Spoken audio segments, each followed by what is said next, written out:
so you're about ready to set some goals. You might be throwing around the word New Year's resolutions. Well, let's throw that out the window and let me share with you my 5-step plan to help you achieve your goals this year. So my name is Claire O'Connell. I'm the founder of Reno Way of Life over on Instagram and TikTok, and I have a DIY channel, so hit like and subscribe if you love everything to do with home and DIY. But if you're wondering why I'm sitting here talking to you about business planning, well guys, I'm a business owner too. And every year I sit down and I do my goal setting for the year. And prior to owning my own business, I used to be in the corporate world and I'd work with leadership teams to go through the business planning process. So goal setting was absolutely part of what I did. It was part of my bread and butter, and it's something that was a really important cadence to take into my own business. So I want to share it with you to help you see the same type of success. And I'm also a business owner. I have digital products. I work with brands creating content, and I also have a number of products that I'm going to be launching this year, which I'm super excited about. So it's really important that I set goals for myself as well. So step 1 is to sit on your hands. Okay, a bit strange, I know, but bear with me. So a lot of people rush into the goal setting process, and part of the reason why your goals may fail or you may not achieve the goal that you've set out for yourself is that it doesn't actually fit right with where your business is heading this year. And if you rush into the process of goal setting, then unfortunately you're probably going to set yourself some goals that don't align with what you are looking to do this year and what your priorities are.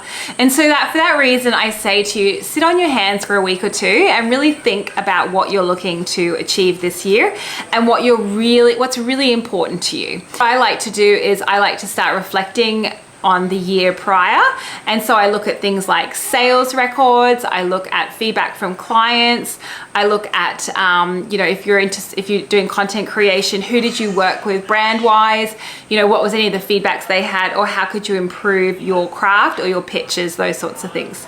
And once you have all that historical data, that will help you to plan for the next year ahead, because you can see where there's areas where you may need to create some improvement, or you might set some more realistic goals. Maybe last year you weren't really sure, it was a new venture and you weren't really sure how it was all going to come about. And so historical data is really a valuable tool in helping you create some successful goals. Now, if you're just starting out in a new venture, maybe you're starting a side gig, maybe you're just set out on your own, establishing your own business, maybe you've had your own business for a really long time, but you've never really put some goals together. That's okay. You can start from scratch and just really think about what the end of the year looks like to you. And I guess that's where sitting on your hands is really important, because it's very easy to get into the minutiae of the details of the day-to-day and to start setting goals which are very tactical. And really what you're wanting to do is set some good strategic goals to set yourself up as a business. So start with the end in sight. What do you want when you're sitting here in December 2023, what are you really wanting to have ticked those boxes? What are you really wanting to achieve? And just mull it over, however it works for you, however you like to do it. I like to think about it. I like to write some stuff down, come back to it, and just basically sleep on it. Step number 2 is to think big. So now is the time. You've had a couple of weeks where you've mulled over just a whole ton of information, and now it's time to put pen to paper. And so this is a brainstorm. So what you want to do is just do a brain dump. So all of those things you've been thinking about for your business, just start putting them all down on the paper. There is nothing too big, nothing too small, just start listing them out. And the benefit of that is you're gonna get all that information out of your head, and you're gonna help to seek some clarity in your own thoughts.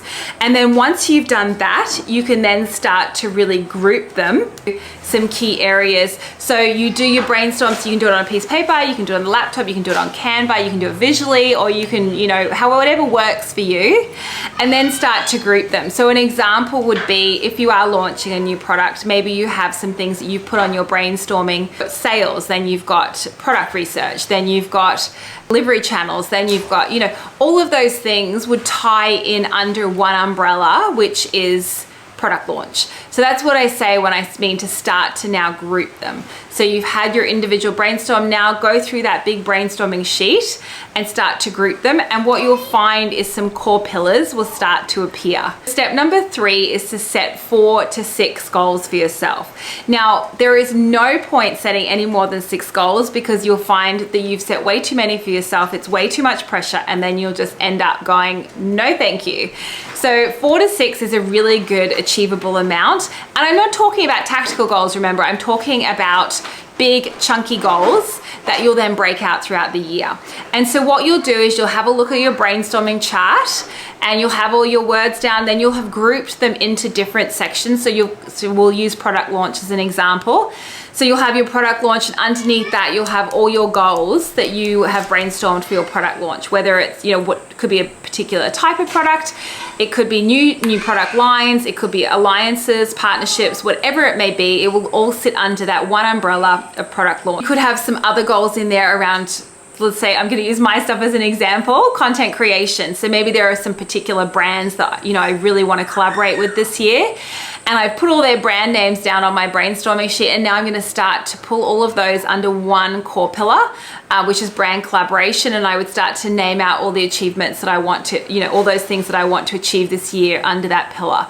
So you see it starts to now form a really, lovely framework that you can actually achieve. So I like to use the SMART frameworks. This is a very common framework that's used in the corporate world.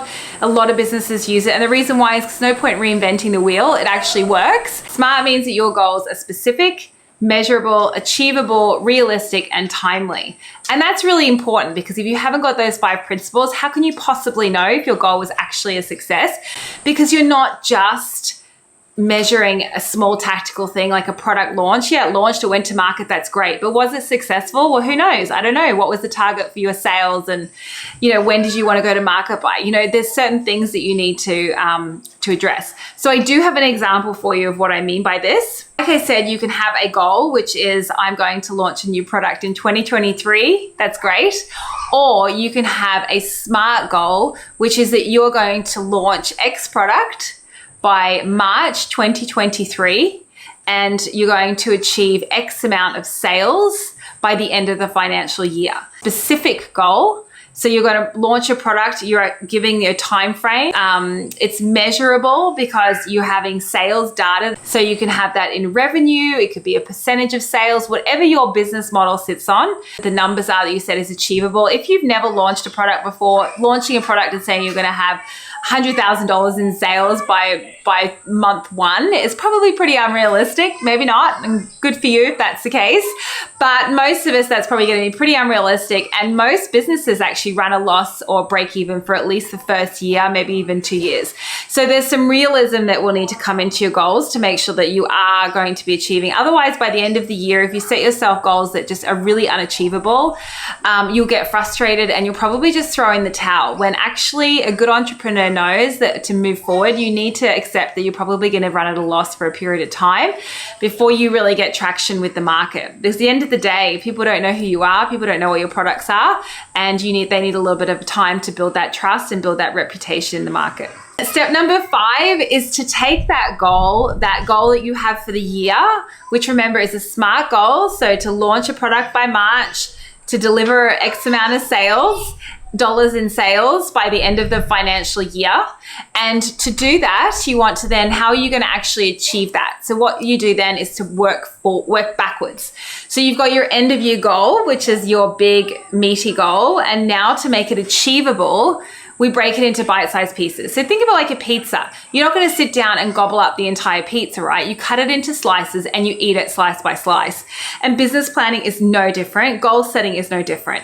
So what you do is you start with your annual goal, your big piece of pizza, and then you you cut it into 4, 1 quarter one to each quarter, and then you cut it into another 3, which is each month. So if you consider like 12 slices of a round pizza is each of your months. And then you then break down all the activities that you're going to do in each of those months to achieve the goal that you need to establish, to achieve the goal that you've established for yourself. Now, through this process is twofold. So first of all, it gives you clear tactical tasks that you need to do to achieve your goal, which is important. But secondly, it also helps you to determine whether or not that goal may be unrealistic. So if your goal is to sell $100,000 worth of products in month 1, when you're working through that slice of pizza, you need to understand, so have you got your distribution list? Have you got your distribution list? Where's your sales coming from? What channels are they coming from? Is there a partnership? And if so, there's probably going to be some time to work out that contract. It's going to tell you that that's probably an unrealistic goal, and will enable you to readjust so that you can plan accordingly for the year. These templates are really easy to do. You can set that up in in Google Documents. You can do it in a spreadsheet, or you can do it on your phone. You can do it on a piece of paper, whatever works for you.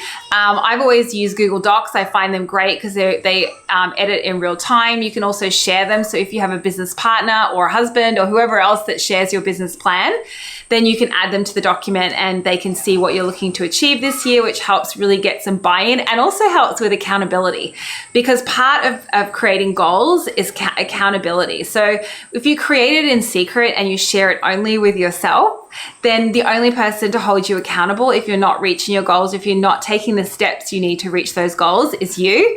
Whereas if you actually share it publicly, whether that's with a colleague, a friend, a mom, a husband, whatever, then that drives accountability in making sure that you are taking the steps, or you have the motivation you need to take the steps to deliver against your business goal. Don't want to start from scratch and create this spreadsheet and create this document all for yourself. You can download mine below. The link is below in the details. And go ahead and you can download that and you can use it. It's a Google Doc, so you can resave it year on year on year. Just copy the document and punch in your numbers.